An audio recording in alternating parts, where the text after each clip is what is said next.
Hello and welcome. Welcome to the Arts Council of Surrey Community Gallery, hosted here at the Newton Cultural Centre. My name is Wendy Mould. I'm the producer of ACS Gallery Talks. I'm here today to introduce you to our featured artists for the month of May, Jasmina, Charleston, and Ramona Radu. Works by these artists are available here until May 30th.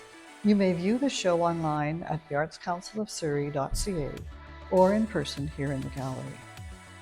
Jasmina's show, Echoes of Her, is a showcase of women who have been influential in her life.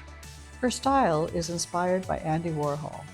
Her process is a mixture of hand-drawn images merged together in a digital program and then manipulated to create her finished product. A mixture of old and new styles in art making for sure. Ramona's show, Mood of Blue, is very much about her passion with watercolor.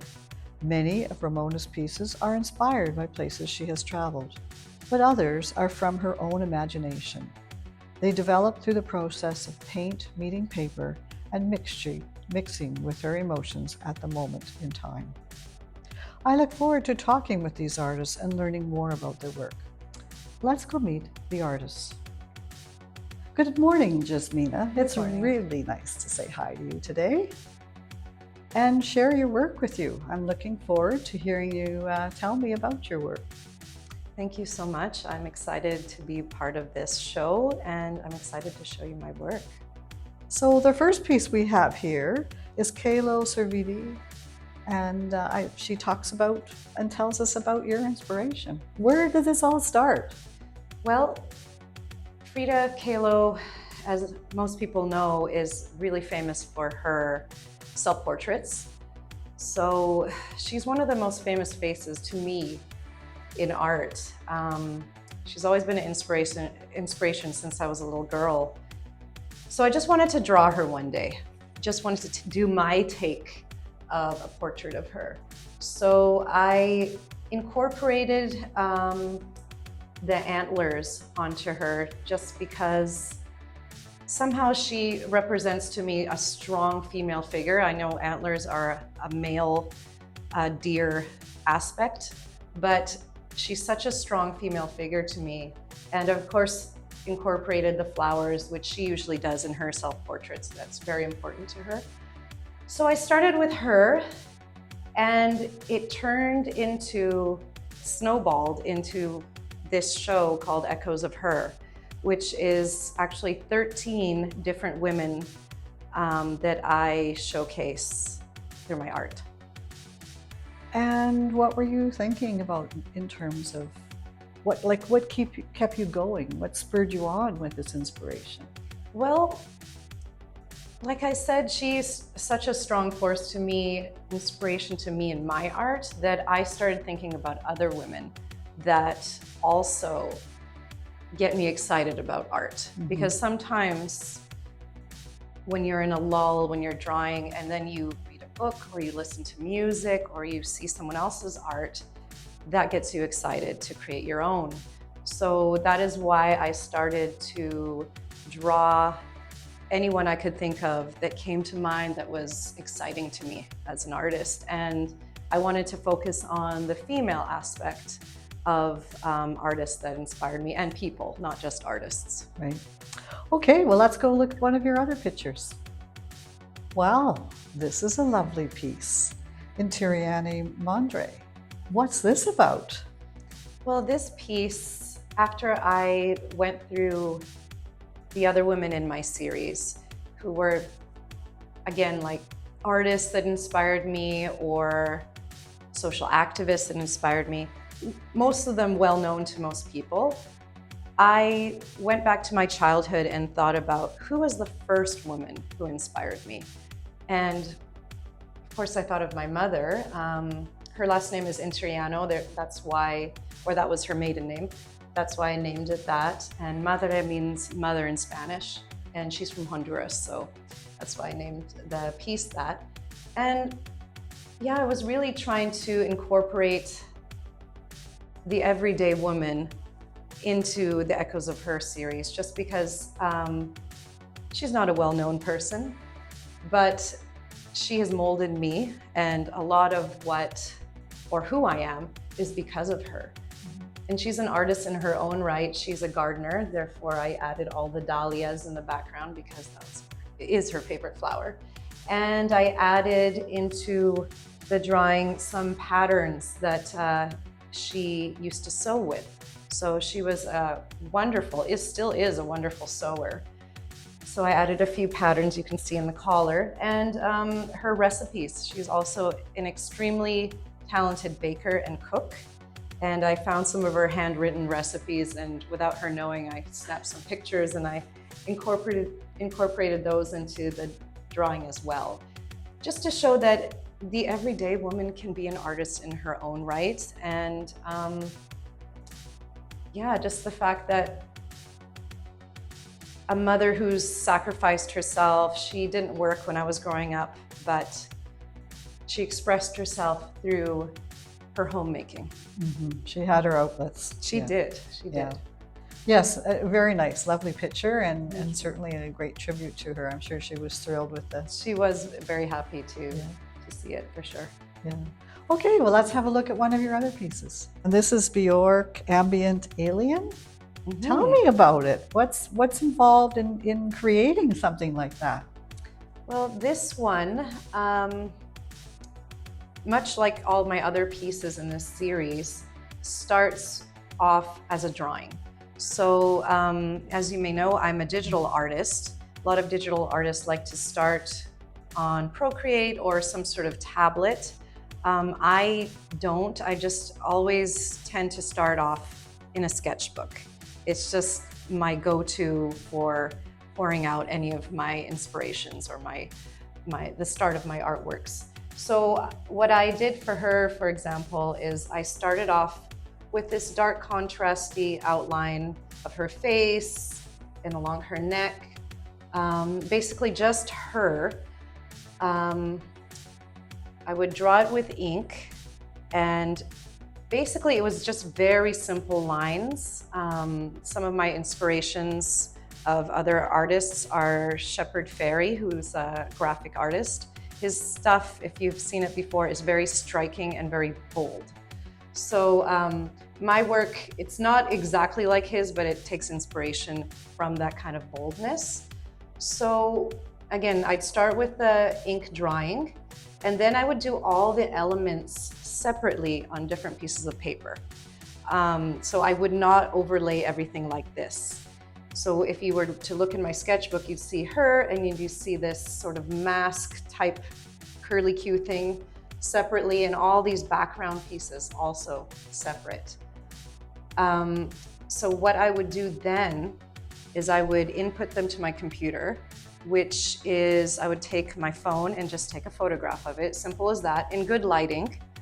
And I'd open up Photoshop, and that's where I would contrast it as much as I can. So I would bring up the contrast so that the whites of the paper and then the black of the ink would be as contrasted as possible. I would clean up with the eraser tool and just make it kind of the way I want it. But more or less, I don't mess around with it too much. I just want the contrast to be very high.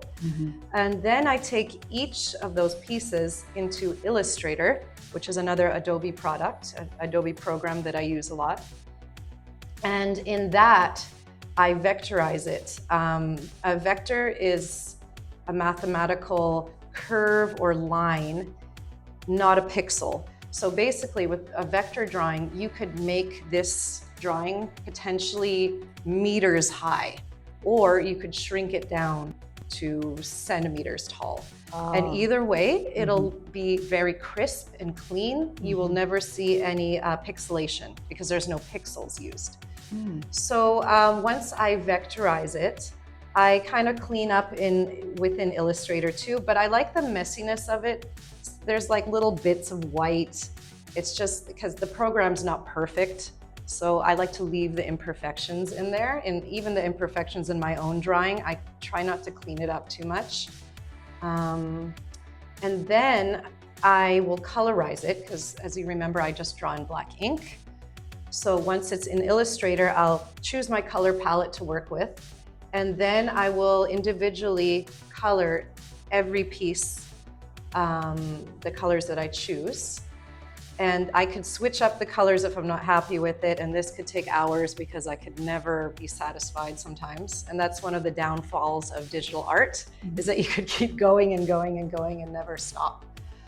And yeah, and then you could also work with opacity. So these background images, again, were drawn with black ink, but when I inputted it, I made them white, and then I made the opacity like maybe 40% on this one, so it kind of shows through the gray background, so it's kind of a background piece. And in Illustrator, there's such thing as layers, where you would put each individual element on its own layer, so it's like you're working with tracing paper, essentially. Right. So that's my technique. Wow, that's really cool, really Thank cool. So now, where are you going from here? Is there more that you want to say in this particular series, or have you got another one in percolating that you want to develop? That's a good question. I do have a few other ideas. I always have a few ideas percolating. Nothing too solid at this point, but I'm thinking I'd like to expand this series more and think of more women who have inspired me. So I may keep going, but time will tell what I'll come up with. Great. Well, thank you very much, and I'll look forward to seeing your work in the future. Thank you very much. Well, good morning, Ramona. I'm really pleased to be here talking to you about your work today. Hello, Wendy. Nice to see you again. Thank you for being here. Oh, and so now let's have a look at this first piece here. This is Serenity at Sea. And I know I've seen this picture before. So why did it end up in this show? What's the story behind it? So Serenity at Sea is one of my, it's my baby, if I could say it that way, in the sense of that it is what made me start paint in the blues in a monochrome. It was my first time trying to just use one color and different tones. And I just loved, I did it in one shot, and I just loved everything about it. The shadows, the light, the transparency of the boat and everything. And it's also a lot of people's favorites as well. And this is actually, when I finished that one, I was like, I really, really love the feel, the sort of serenity that it gives. And I was just inspired to just start painting in the blues and sort of that same tone with one or two colors mixed, and then just working into adding the highlights, the shadows, and the darkness and the light into my paintings. And that's sort of what started the whole other collection of me painting in sort of the same tone. Oh, neat, neat. Okay, well, let's go see some of the new ones then. Yes.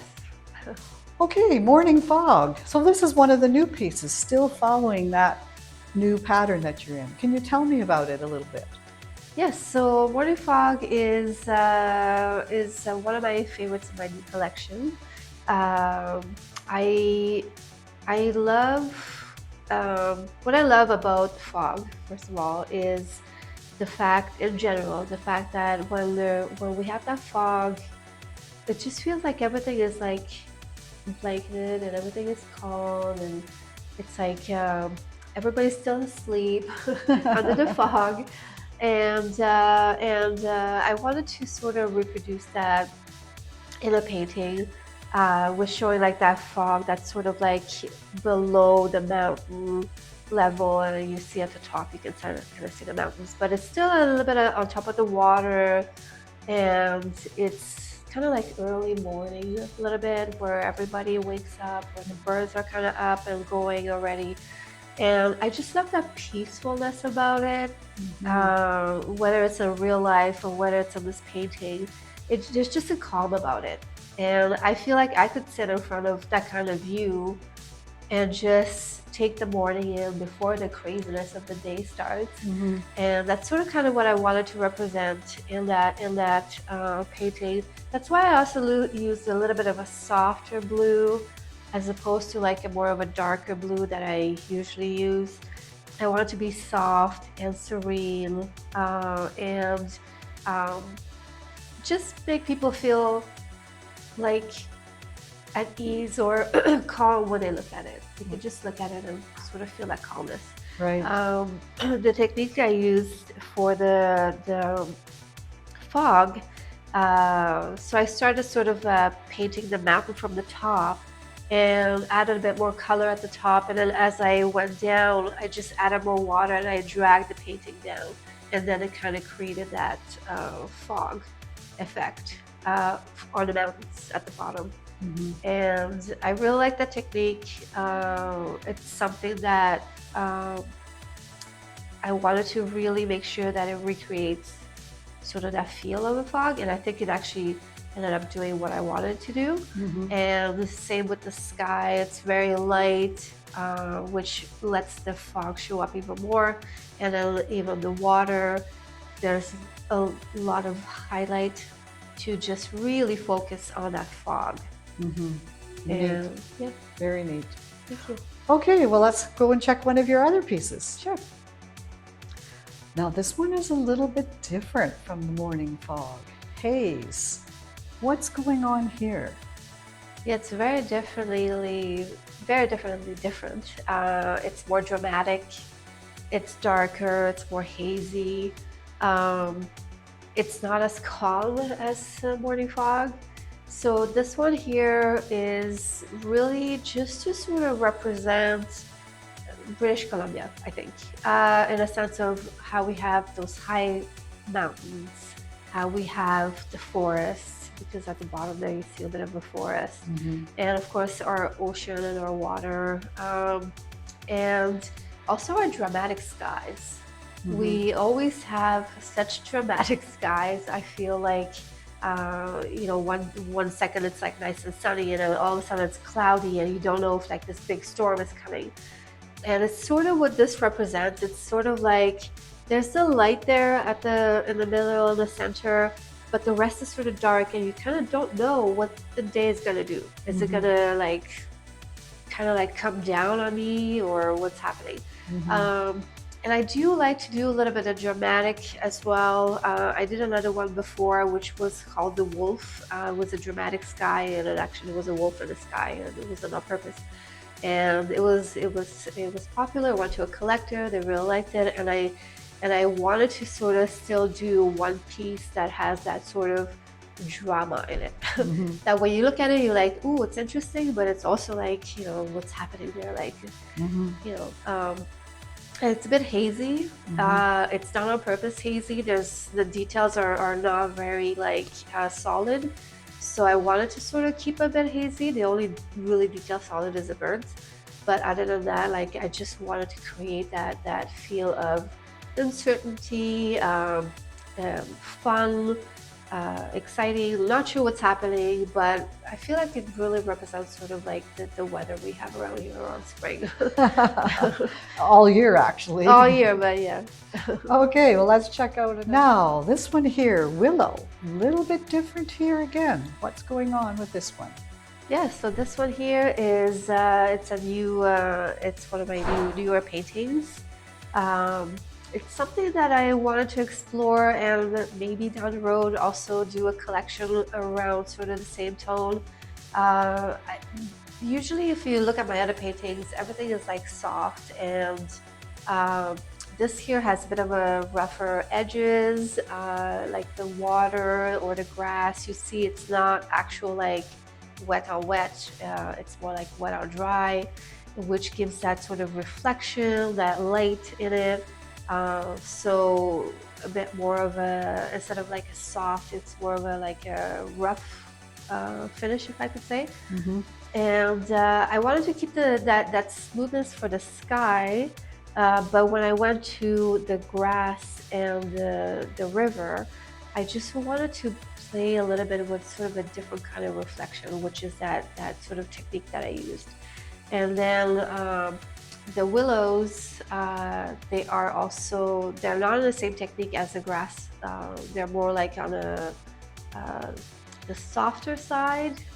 And I just want to do willows because I grew up with willows. I always liked being underneath a willow. I thought they were really cool how they were like, in French it's called saule pleureur, and I believe it's saule pleureur if I'm not mistaken, and a saule.